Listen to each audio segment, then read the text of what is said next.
SMS के trauma centre में दुखांतिका से जुड़ी इस वक्त की बड़ी खबर। पीड़ित परिवारजनों और प्रतिनिधिमंडल के बीच वार्ता बनी और इसमें सहमति बन गई है। Deputy CM doctor Premchand Bairwa, गृह राज्य मंत्री जवाहर सिंह बेढम ने परिजनों से वार्ता की और कहा कि घटना बेहद दुखद है, सरकार हर संभव मदद करेगी। फिलहाल सभी मृतकों का पोस्टमार्टम किया जा रहा है और सभी परिजन शव लेने पर सहमत हुए हैं। अब deputy CM doctor Premchand Bairwa और मंत्री बेढम ट्रॉमा सेंटर से रवाना हुए हैं और ये वाकई में एक दुखद घटना और मानो ऐसा लगा हो कि आसमान भी रोया हो।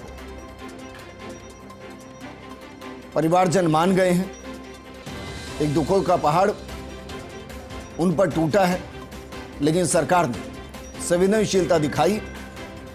सरकार ने एहसास कराया कि परिवार के साथ सरकार उनके साथ है। दुख की घड़ी में सरकार उनके साथ है। इसके लिए जो भी जिम्मेदार, उन पर कठोर एक्शन लिया जाए। बाकायदा एक 6 सदस्यों की कमेटी गठित की गई है जो जांच करेगी कि यह हादसा कैसे हुआ, क्या इस हादसे को वक्त रहते रोका जा सकता था, क्या कैजुअलिटी को कम किया जा सकता था, क्या वाकई में लापरवाही की वजह से जान गई है, क्या फायर फाइटिंग सिस्टम बेहतर तरीके से काम कर रहे थे या नहीं कर रहे थे, क्या जो लोग उस वक्त ट्रॉमा सेंटर के अंदर मौजूद थे क्या उनको फायर फाइटिंग सिस्टम के बारे में जानकारी थी या नहीं थी। ये तमाम वो सवाल हैं जिनके जवाबों के लिए जांच कमेटी गठित की गई है। हालांकि अक्सर ऐसा होता है कि वक्त के साथ जांच कमेटी की रिपोर्ट कहां चली जाती है ये कोई नहीं जानता, लेकिन हम उम्मीद कर रहे हैं कि भजनलाल सरकार और इसमें जो भी दोषी होगा उसके खिलाफ सख्त कार्रवाई की जाएगी, क्योंकि कई तरीके के बयान है कि वहां मौजूद कर्मचारियों को बताया गया था कि देखिए धुआं निकल रहा है, लेकिन उन्होंने ध्यान नहीं दिया और ऐसा बताने के कहा जा रहा है कि 20 मिनट के बाद वहां आग लगनी शुरू हुई। उस दौरान भी आरोप है कि जो वहां मौजूद स्टाफ था वो बचाने की जगह भाग गया। हालांकि दूसरी तरफ बयान यह भी है कि वहां के स्टाफ ने ही लोगों की जिंदगियों को बचाया जो बच गई। मेरे सहयोगी और एसोसिएट एडिटर विकास शर्मा जुड़ गए। विकास, क्योंकि कल जब से घटना घटी है तब से फर्स्ट इंडिया लगातार वहां से कवर कर रहा है। हमने कई अप्स एंड डाउन को दिखाया है, लेकिन फिलहाल क्या राहत कहें कि परिवार मान गए और सरकार पर यह भरोसा उनको हुआ कि हां सरकार निष्पक्ष तौर पर जांच करेगी और जो भी दोषी है उन पर कठोर कार्रवाई करेगी। जिस तरह का एक कल का घटनाक्रम था, एक दुखांतिका थी। इस दुखांतिका में जो मृतक है उनके परिजनों के साथ वार्ता हुई है और वार्ता में काफी हद तक सहमति बन पाई है। साथ में जो प्रशासन की तरफ से आश्वासन दिया गया, उसके बाद परिजन मान भी गए। पोस्टमार्टम की प्रक्रिया कुछ देर में शुरू हो जाएगी। साथ में मैं आपको अपडेट कर दूं, लगातार जो ट्रॉमा सेंटर है वहाँ पर और जो मुख्य बिल्डिंग है वहाँ पर वीआईपी के आने का सिलसिला जारी है। कुछ देर में चिकित्सा मंत्री यहाँ पहुंचने वाले हैं और साथ में अगर बात करें तो डिप्टी सीएम यहाँ पहुंचे हुए थे। इसके अलावा बेढम जो है, मंत्री बेढम जो है गृह राज्य मंत्री हैं, वो यहाँ पहुंचे हुए थे। उनसे भी लगातार बातचीत जो है वो की गई और परिजनों को उन्होंने समझाने का प्रयास किया, जिसके बाद काफी हद तक एक सहमति बन पाई है। लेकिन जो दुखांतिका है, जो घटना हुई है, उसने पूरे सिस्टम पर कई सवाल खड़े कर दिए। सबसे बड़ा सवाल यही है कि आईसीयू जैसी संवेदनशील जगह पर इस तरह की घटना होना, इस तरह की भीषण आग लगना अपने आप में पूरे सिस्टम पर सवाल खड़े करता है कि क्या जो ऑन ड्यूटी थे या फिर जो उनको जिम्मेदारी दी गई है, क्या वो मॉनिटरिंग उनकी फैल रही है, या फिर जिस तरह का परिजनों का दावा है, परिजनों का आरोप है कि उन्होंने स्टाफ को बता दिया था आधे घंटे पहले ही, लेकिन उसके बावजूद भी उस पर ध्यान नहीं दिया, इस तरह घटना हुई। तो ये बहुत बड़ा एक सवाल है और जो कमेटी बनाई गई है, चिकित्सा शिक्षा आयुक्त के अध्यक्षता में कमेटी बनाई गई है, वो इसकी जांच करेगी और जांच करने के बाद में आगे का जो निर्णय वो दिया जाएगा। लेकिन फिलहाल ये एक अलार्मिंग सिचुएशन है एसएमएस अस्पताल प्रशासन के लिए, क्योंकि इससे पहले भी मैं बता दूं आपको, 1.5 से 2 महीने पहले आईसीयू माफ कीजिएगा कैथ लैब के अंदर आग लगी थी। एक गनीमत रही कि वहां पर मरीजों को बाहर शिफ्ट कर लिया गया, लेकिन वहां पर भी कोई सामान्य आग नहीं थी, काफी भीषण आग लगी थी। और ये आग जलने की घटना एक अस्पताल में हो रही है, अपने आप में बहुत बड़ा एक सवाल है। शॉर्ट सर्किट का कारण बता दिया जाता है, लेकिन क्या कारण इस तरह के हैं कि शॉर्ट सर्किट बार बार में होता है, क्योंकि एक शब्द है बस, शॉर्ट सर्किट से आग लग गई, लेकिन क्या और वजह रही है साथ में। और जिस तरह की घटना हुई है, आधे घंटे के अंदर लाक्षागृह में तब्दील हो गया आईसीयू, तो कोई उसके पीछे वजह रहेगी।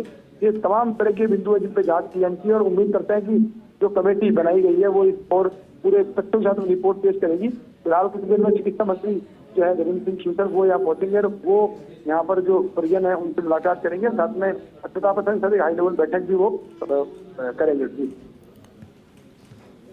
लेकिन विकास, जो इस दौरान शिफ्ट हुए दूसरी जगह, क्योंकि ट्रॉमा सेंटर में आग लगी है, उनके लिए क्या वैकल्पिक व्यवस्था उसी लेवल पर की गई कि वहां उनको बेहतर इलाज मिले? क्योंकि एक तो ट्रॉमा सेंटर में और ऊपर से इस फायर की वजह से एक अलग ट्रॉमा वो झेल रहे होंगे। तो आईसीयू जिसमें आग लगी थी, कुल 11 मरीज थे, 6 मरीज उसमें पर हैं, उसके अलावा जो 5 मरीज हैं, उन 5 मरीजों को शिफ्ट किया गया है मुख्य बिल्डिंग में बांगर के अंदर, जहाँ पर उनका बहुत बेहतरीन से इलाज प्रयास किया जा रहा है कि उनको इलाज किया जाए। साथ में उसके अलावा जो अन्य सेमी आईसीयू था, उस आईसीयू के मरीज हैं उनको अलग अलग जगहों पर शिफ्ट किया गया है। कुल मिला के बात ये की जाए कि लगातार प्रयास किया जा रहा है स्वच्छता प्रशासन की तरफ से कि जो बचे हुए मरीज हैं उनको बेहतर से बेहतर इलाज मिले, उसके लिए हम सब वो प्रयास जो है वो किए जा रहे हैं। जी विकास, आपको क्या लग रहा है जो कमेटी बनाई गई है जिसमें 6 सदस्य हैं, उसमें कौन कौन मौजूद है और क्या उसको टाइम बाउंडेड किया गया है कि भाई आपको इतने वक्त के अंदर रिपोर्ट देनी होगी?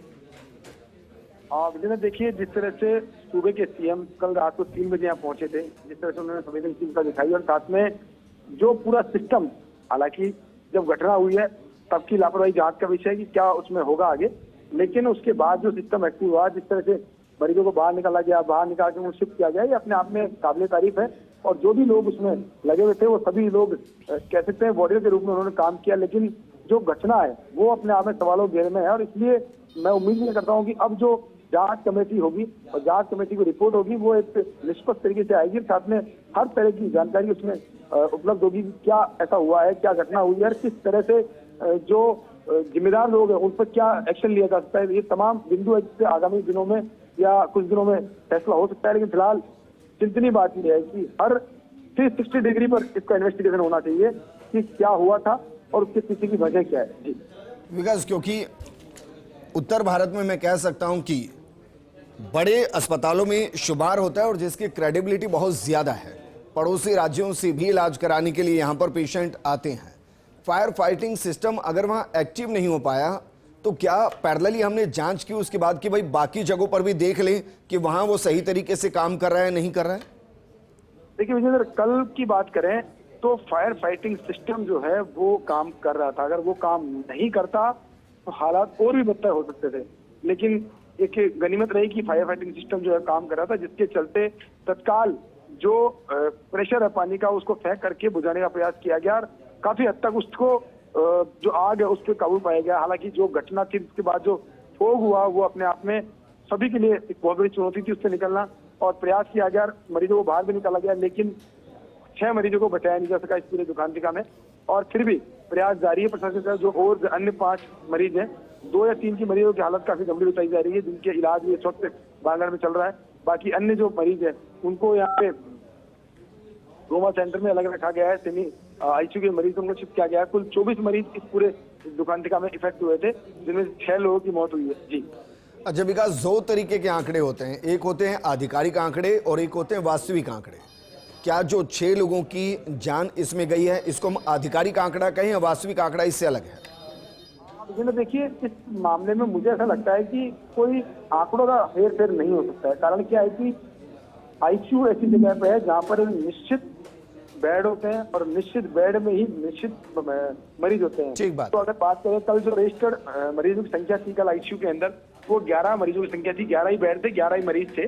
उसके अलावा और जो ट्रॉमा सेंटर है वहाँ पे अधिकांश वक्त में 100% ऑक्यूपेंसी बेड की होती है। तो इसलिए जो 13 बेड का सेमी आईसीयू था वो फुल था, 11 बेड का आईसीयू था वो फुल था। कुल 24 मरीज इस दोनों एरिया में थे और इन दोनों एरिया के मरीज उनको बाहर शिफ्ट किया गया। तो कुल आंकड़ा 24 का ही है। ये इसमें कोई दोहराया नहीं है कि जो आंकड़ा है उसमें कोई हेरफेर की गई हो, लेकिन जो मरीज बचे हैं उनकी स्थिति कितनी है, उनमें से कितने ऐसे हैं जो अभी वेंटिलेटर सपोर्ट वास्तविकता में उनको जरूरत है, या फिर उनको सिर्फ इसलिए दिखावे के लिए रखा गया है कि इस मामले को थोड़ा सा ठंडा होने का इंतजार किया जाए। लेकिन फिर भी जो 3 से 4 मरीज है उनकी हालत काफी गंभीर बताई जा रही है और उनको लेकर के प्रशासन काफी चिंतित है। जी, आपने शुरुआत में कहा कि भाई आश्वासन पर परिजनों ने भरोसा किया और उसके बाद वो इस बात के लिए राजी हो गए कि हाँ चलिए शव को पोस्टमार्टम के बाद वो रिसीव करेंगे, लेकिन जिस आश्वासन शब्द का आप इस्तेमाल करें उसमें क्या क्या भरोसा दिया गया है परिवारजनों को? देखिए, ये जो प्रश्न है अभी कुछ देर में जिला प्रशासन से घोषणा की जाएगी, लेकिन जो आश्वस्त ये किया गया है कि हर संभव मदद और साथ में ऐसी घटनाओं की पुनरावृत्ति नहीं हो उसके लिए कोई एक्शन प्लान तैयार करने की बात की जाएगी। हालांकि इस तरह के दावे हर घटना के बाद में किए जाते हैं, हर घटना के बाद में अधिकृत बयान कह सकते हैं टेप रिकॉर्डर की तरह शुरू हो जाता है ये वाला, लेकिन उसके बाद में वही पुनरावृत्ति हमने देखा। मैं आपको विजेंद्र बता दूं, 1.5 महीने पहले एसएमएस की कैथ लैब, बहुत सेंसिटिव एरिया है कैथ लैब, वहां पर भी इतनी बड़ी आग लगी थी रात को, और उसमें वहां पर मौजूद जितने भी स्टंट थे, तमाम स्टंट और उसके अलावा जो इक्विपमेंट है सभी जल के राख हो गए थे। गनीमत ये रही थी कि उस वक्त वहां पे कैथ लैब में प्रोसीजर नहीं जारी था। हमारे कैमरामैन ने उस वक्त भी काफी प्रयास किए थे हर चीज दिखाने के, और ये होता है इस तरह का कि इस तरह की घटना होती है तो प्रशासन दबाने में लग जाता है उस पूरे मामले को। हालांकि कल का जो घटनाक्रम था वो भी प्रशासन ने हर संभव प्रयास किया कि किसी को जानो का सूचना नहीं लगे, लेकिन जिस तरह का घटनाक्रम था, जिस तरह की अनहोनी हुई है, उसके बाद में उनको अंदेशा नहीं था कि ये किस तरह का भयावह रूप लेगी, और उसी का नतीजा है कि 6 मरीजों को जान गंवानी पड़ी। जिंदगी लेने के लिए ट्रॉमा सेंटर में पहुंचे थे लोग, 4 मरीज ऐसे थे जिनका ऑपरेट हुआ था दोपहर के अंदर। तो आप सोच सकते हैं कि ऑपरेट करने के बाद में, और ट्रॉमा सेंटर में जो मरीज ऑपरेट होता है उसके बाद उसकी स्थिति कैसी होती है, किस तरह की उनकी तड़प रही होगी, किस तरह की उनका हालत रही होगी, ये मतलब शब्दों में बयां करना बहुत मुश्किल है। लेकिन कल का जो घटनाक्रम था एक दुखद घटनाक्रम कह सकते हैं कि एक मानवता को तार-तार करने वाला घटनाक्रम था, जिसको लेकर के उम्मीद यही की जाती है जो इन्वेस्टिगेशन कमेटी बैठी है वो निष्पक्ष जांच करेगी और एक तथ्यात्मक रिपोर्ट पेश करेगी कि आखिर इस तरह के घटनाक्रम की पुनरावृत्ति नहीं होगी। अच्छा विकास, क्योंकि जो ट्रॉमा का आईसीयू है उसमें काफी एक्सपेंसिव मशीनें होती हैं और वो एक तरीके से लाइफ सेविंग मशीनें होती हैं, क्या इस पूरे घटनाक्रम में पूरा आईसीयू खत्म हो गया?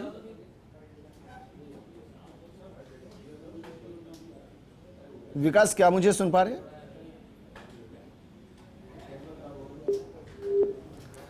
चलिए विकास को वापस जोड़ने की कोशिश करेंगे, लेकिन घटना वाकई में बेहद दुखद है। सरकार बेहद संवेदनशील है। मुख्यमंत्री खुद देर रात को ही अस्पताल पहुंच गए थे व्यवस्थाओं को समझने के लिए और व्यवस्थाओं को दुरुस्त करने के निर्देश देने के लिए। सुबह से सरकार के मंत्री मौजूद हैं, जवाहर सिंह बेढ़ा मौजूद हैं, उप मुख्यमंत्री प्रेमचंद बैरवा मौजूद हैं। वो परिवारजनों से मुलाकात करते हुए उनको आश्वासन देते हुए, उनको भरोसा देते हुए कि सरकार इस दुख की घड़ी में उनके साथ है। लेकिन यह भी सच है कि इस हादसे में 6 लोगों की जान चली गई। विकास लगातार मेरे सहयोगी मेरे साथ बने हुए हैं। विकास, सवाल यह था क्योंकि आईसीयू के अंदर बहुत सी एक्सपेंसिव मशीनें होती हैं जो लाइफ सेविंग मशीनें होती हैं। अब चूंकि ये घटनाक्रम घटा है, 6 लोगों की जान भी चली गई है, तो जो लाइफ सेविंग मशीन और जो पूरा आईसीयू का सिस्टम था वो कितना डैमेज हुआ है? देखिए, अगर बात करें विजेंद्र कल की, तो वहां पर संभवतः कुछ ही ऐसी आइटम होगी जो वापस काम में ले जा सकते हैं। सारे वेंटिलेटर की बात करें, सारे बेड की बात करें, सारे शीट की बात करें, तमाम जो चीजें थी सब जलकर राख हो गई है कल, और उनमें से बहुत कम चीजें ऐसी जिनको दोबारा रीउपयोग किया जा सकेगा। और जिस तरह से मरीजों को बाहर निकाला गया, जो मरीजों की हालत थी, उसको देख के अपने आप में एक कह सकते हैं खुद जवाब दे रहा है आपका सवाल भी इस बात को लेकर के कि वहां से अब कोई चीज का दोबारा उपयोग नहीं किया जा सकता है। ठीक है विकास, क्योंकि सोशल मीडिया पर भी कई तरीके की खबरें चल रही हैं, हालांकि उनको प्रमाणित करना ऑलमोस्ट असंभव है। फर्स्ट इंडिया इसके लिए बहुत जिम्मेदारी से सवाल करता है और जिम्मेदारी से हकीकत को सामने रखता है। जो ये कहा जा रहा है कि भाई वहां जो फायर फाइटिंग के लिए जो फायर ब्रिगेड्स थी वो देरी से पहुंची, क्योंकि आप वहां खुद मौजूद थे और शुरू से रात से ही वहां मौजूद थे, क्या वाकई में इतना डिले हुआ कि हम उसको क्वेश्चन कर सके?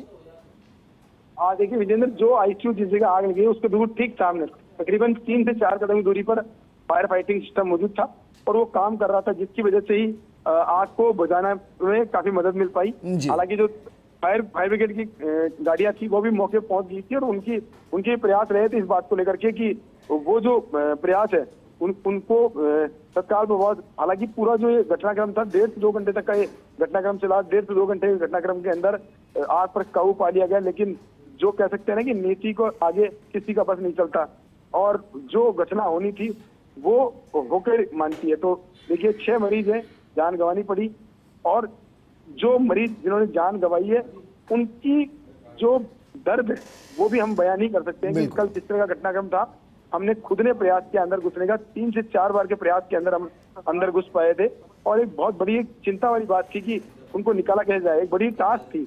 और युद्ध स्तर पर पूरे जो वॉरियर है उन्होंने प्रयास किया, करीबन आधे से पौन घंटे की मशक्कत के बाद में सभी को बाहर निकाल लिया, लेकिन कह सकते हैं दुखद ये रहा कि उनको बचाया नहीं जा सका। जी। अच्छा विकास, एक आरोप ये भी लगाया जा रहा है कि भाई वहाँ जो परिजन थे जो और मौजूद थे, उन्होंने कहा कि 20 मिनट पहले वहाँ धुआं निकलना शुरू हो गया था, हमने सबको इन्फॉर्म भी किया, लेकिन किसी ने उस तरफ गौर नहीं किया। मैं व्यक्तिगत भी ये मानता हूँ कि जो इस तरीके की सिचुएशन होती है उसमें 1-1, 2-2 मिनट ऐसा लगता है कि ना जाने कितना लंबा वक्त बीत गया। क्या वाकई में इंटरनल जो अभी तक जांच हुई इसमें सामने आया कि हाँ किसी ने नेग्लिजेंसी की, आग को ध्यान गंभीरता से नहीं लिया और इसलिए सब कुछ घट गया?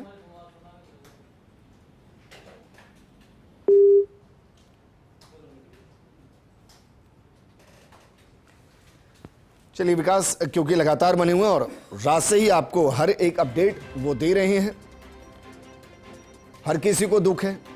वेस्ट इंडिया बहुत जिम्मेदारी से इस पूरे घटनाक्रम की रिपोर्टिंग कर रहा है और हर उस सवाल का जवाब तलाशने की कोशिश भी कर रहा है जो सीधा आपसे जुड़ा है या जो आपके जहन में उठ रहा है। देखिए उसके लिए अभी आप वहाँ पर बातचीत चल रही है, जो आप मुआवजे की बात कर रहे हैं। बिल्कुल मैंने आपको कहा ना कि पूरी तरह से ऊपर से लेकर नीचे तक मुख्यमंत्री जी उसी समय आ गए थे, रात ही को आ गए थे, मंत्री भी आए थे, और उस समय से लेके अभी तक मॉनिटरिंग चल रही है और बात भी चल रही है।